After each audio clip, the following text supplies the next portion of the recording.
What does get alone mean? Dominican boy, cool name.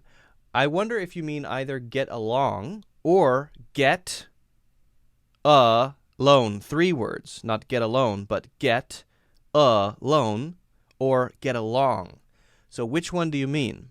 It's an interesting question. It's an interesting example because it's something that I'm guessing comes from listening. Maybe you heard that in a movie or on TV or something, and you thought, what are they saying there?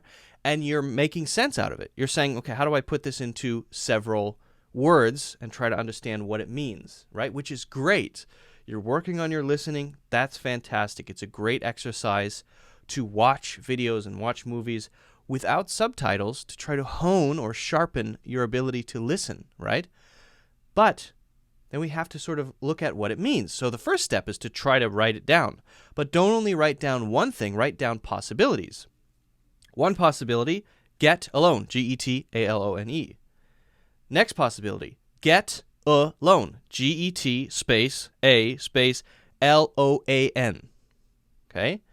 Third possibility, get along, G-E-T-A-L-O-N-G, along. You hear that sound there.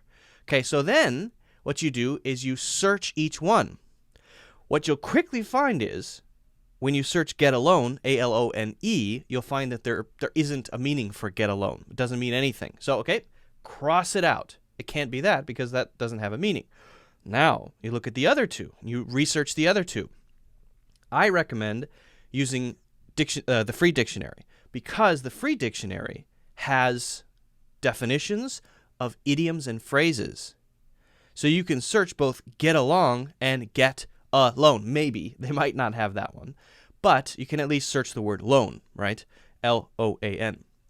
So you search those two and you figure out the meaning of each one, and then you go back to the place where you heard it, back to the video where you saw it, and you say, all right, I know what this means now. I know what both of these mean. Let me see which one makes sense in the conversation. This is the whole process of learning by listening.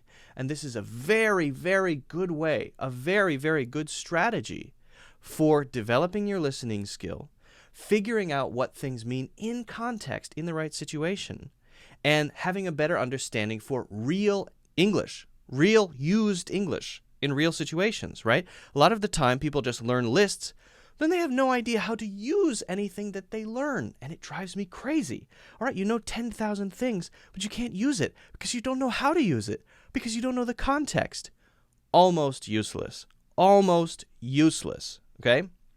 So, get a loan means to ask to borrow money. Maybe you're a small business owner, and you go to the bank, and you have a proposal. This is what I want to do. This is how much I want to pay back. Well, they'll tell you how much they want you to pay back. They'll say, here's the interest rate. You sign something, and they give you a loan for $100,000. You start your small business. All right. Getting a loan. Now, you might get a loan from a family member. That's okay, too, right? I would make my family member do the same thing. I did this to my brother when we were little. I made him sign a contract. There was an interest rate. I'm a terrible brother, famously.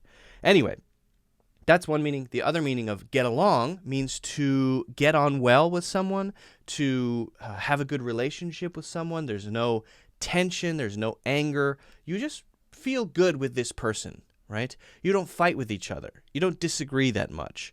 When you're around each other, maybe 2 people or 3 people or 4 people, you enjoy yourself. Each person enjoys themselves. That's what get along means. Now you have both meanings. Go back to the source. Watch that part again.